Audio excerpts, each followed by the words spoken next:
How to change TikTok notification sound. Hey everybody, welcome back to our YouTube channel. Without any further delay, let us jump right into the process.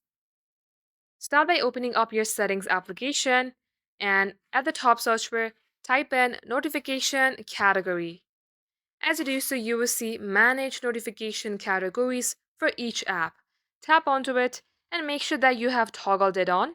As you do so, you can make a custom notification for each of your application. Now let's go back and search for TikTok.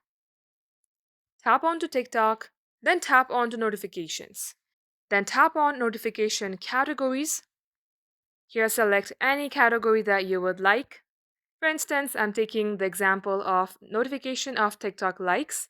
If somebody will like onto my video of TikTok, I will get a custom notification sound.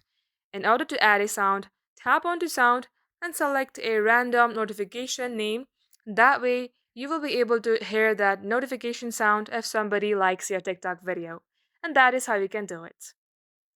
Thank you for watching the video till the very end. If it had helped you in any ways, then do like and subscribe. We will get back to you soon with more tutorials like this.